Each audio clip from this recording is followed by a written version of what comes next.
Hello my dear students, I am Dr. Tanu. Now let us look at the various lesions and the deficits of the visual pathway. Okay, so the visual pathway, when it gets affected at particular location, it is going to produce specific visual field pattern, and that is because of the distribution of the fibers in that particular way. So let us just look at it and try to learn this. It is an extremely important portion. And it has been asked multiple times in your exam. So kindly pay attention while I'm trying to explain this. Okay. So let's just again revise whatever we've already seen. So your temporal fibers are responsible for your nasal field. Your nasal fibers are responsible for your temporal field. Similarly, in the other eye, temporal fibers responsible for nasal field and nasal fibers responsible for temporal field. This you have understood, right? So this is our optic nerve, which starts from the eye. It reaches up till the optic chiasma. At the optic chiasma, the nasal fibers of the two sides are going to decussate or cross over. Temporal fibers of the same side are going to retain on the same side. So when we look at it, beyond the optic chiasma, it is the ipsilateral temporal fibers and contralateral nasal fibers that are contributing to the visual pathway. Okay. And any lesion beyond this would therefore have a similar type of visual field pattern. Okay. So let us look at the visual field deficits that are associated with these particular portions of the optic nerve.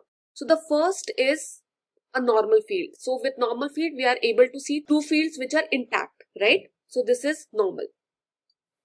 Now in this thing, your optic nerve is getting lost here. So optic nerve of one side is responsible for nasal and temporal fibers, and hence the nasal and the temporal fields. So if the optic nerve is gone, the entire field of this particular eye is gone.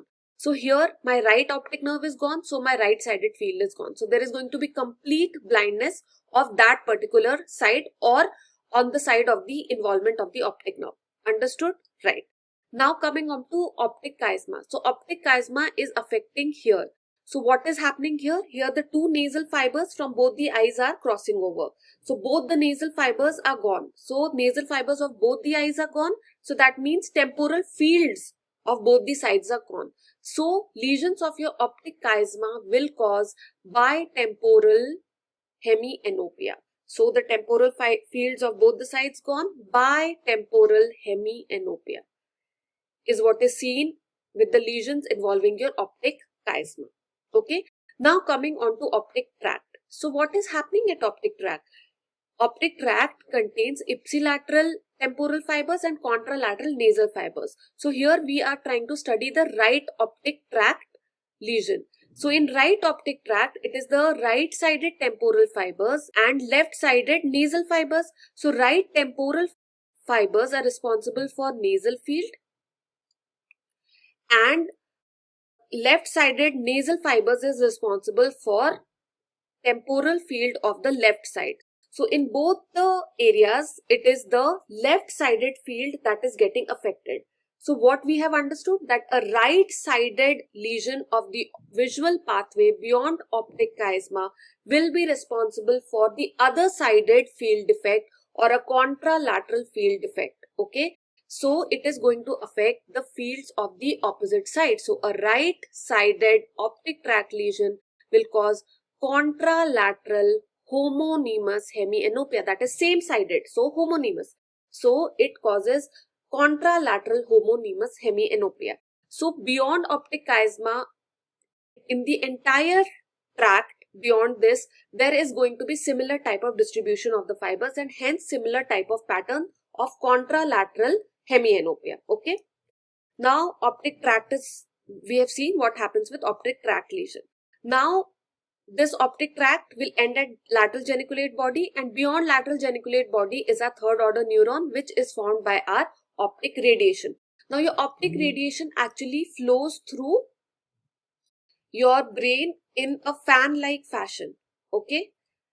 Few superior fibers go through the parietal lobe and the inferior fibers go through the temporal lobe. Okay. So if only the inferior fibers are gone, that is due to presence of any lesion involving the temporal lobe, that will affect only the inferior fibers. So if the inferior fibers are gone, it is responsible for the superior field. Okay. So what is going to present is a contralateral quadrantonopia, contralateral homonymous quadrantonopia, because the superior fibers are spared, because parietal fibers are spared. So the inferior fields will be spared, and this is the reason patient will have just one quadrant of the contralateral field that is getting affected, and this is basically your quadrantonopia. So a temporal lobe lesion will lead to a superior quadrantonopia, also known as pie in the sky, while if there is presence of parietal lobe lesion, it will affect only the superior fibers and hence the inferior field. So what patient is going to have is a inferior quadrantonopia, also known as pie in the floor. So patient is going to have inferior quadrantonopia known as pie in the floor, which is associated with your parietal lobe lesion. Okay, understood? So we have seen optic nerve, optic chiasma, optic tract and optic radiation injuries or lesions. Now beyond the optic radiation is the visual cortex. If the entire visual cortex is getting affected, again the patient is going to have contralateral homonymous hemianopia. But what is peculiar here is that the tip of the cortex, okay, which is responsible for the vision in the central, that is your macular area, if that is spared in cases of posterior cerebral artery occlusion, PCA occlusion, what happens is that your central area is supplied by your middle cerebral artery, or the occipital cortex is supplied by your middle cerebral artery. So if there is PCA occlusion or posterior cerebral artery occlusion, this central area is going to be spared. So what is going to present with? So patient is going to have a contralateral homonymous hemianopia with macula sparing or fovea sparing. Okay. However, there can be lesions which will affect only this tip of the cortex, and in that case patient is going to have the entire field will be okay, but it is just the central portion that, or the central scotomas, that will be present because of the involvement of the tip of the occipital cortex, which is responsible for the visual field of the macular area.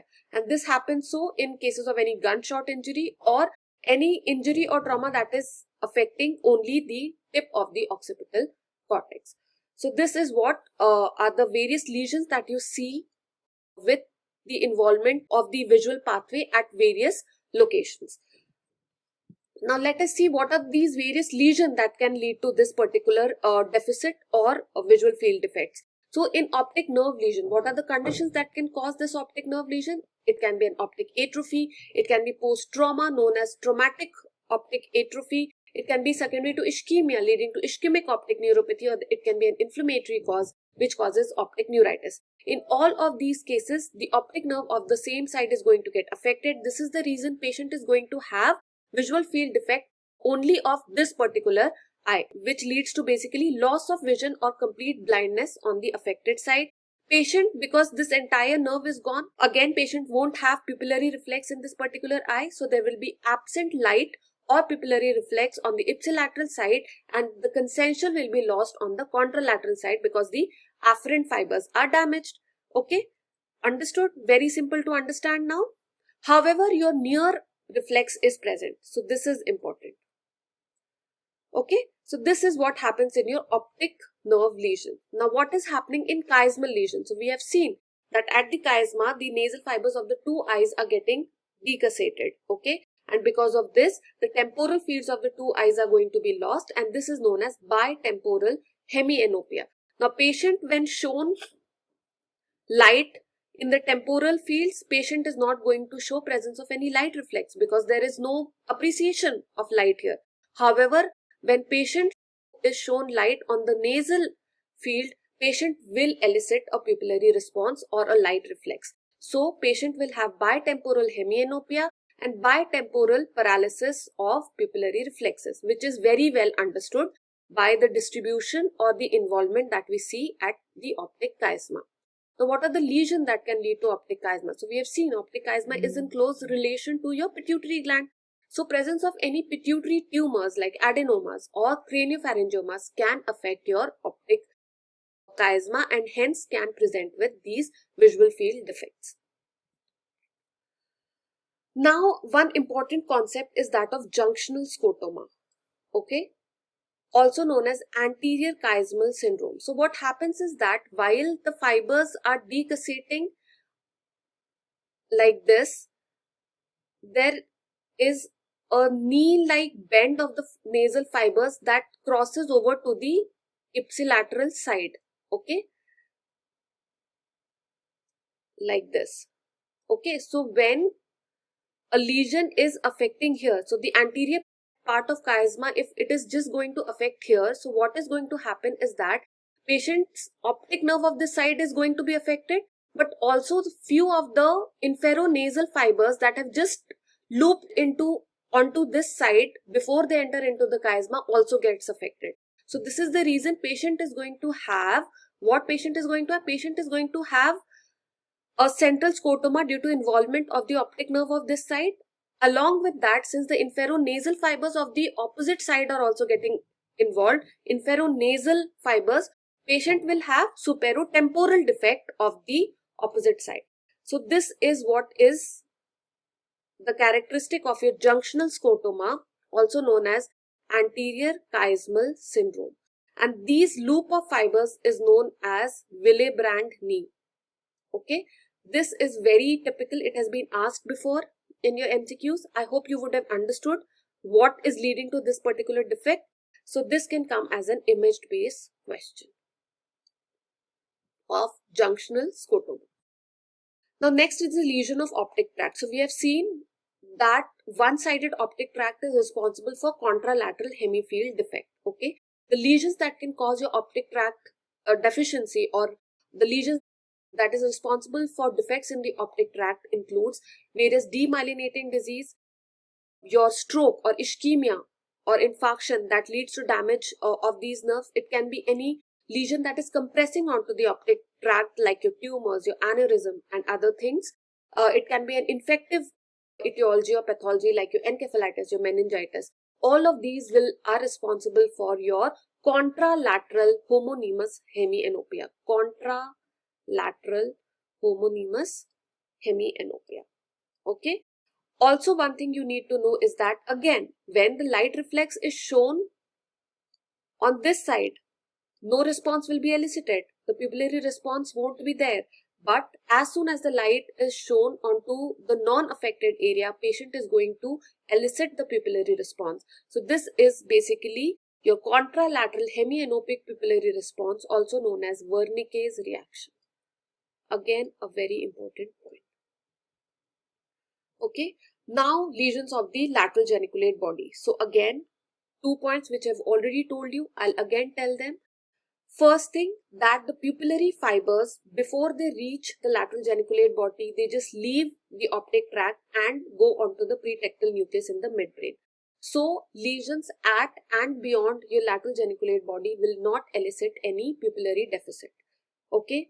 Secondly, at lateral geniculate body and beyond, the third order neurons have started. So the optic nerve is no more involved, and this is the reason the second order neuron is not involved, and this is the reason patient will not have any atrophy of the optic nerve. Optic nerve will just look fine. So patient will not elicit any optic dyspallor or optic nerve atrophy. So these are two important pointers that you need to know. Again, lesion of the lateral geniculate body will cause contralateral homonymous hemianopia. Pupillary reflex, as I told you, are going to be normal, and optic dyspallor won't be there because it is the third order neuron now which is getting affected and not the second order neuron, which basically constitutes your optic nerve. So I hope you have understood these important pointers as well. Now coming on to optic radiation. So as I had told you, so optic radiation runs in a fan-like fashion where the superior fibers go through the parietal lobe and the inferior fibers go through the temporal lobe.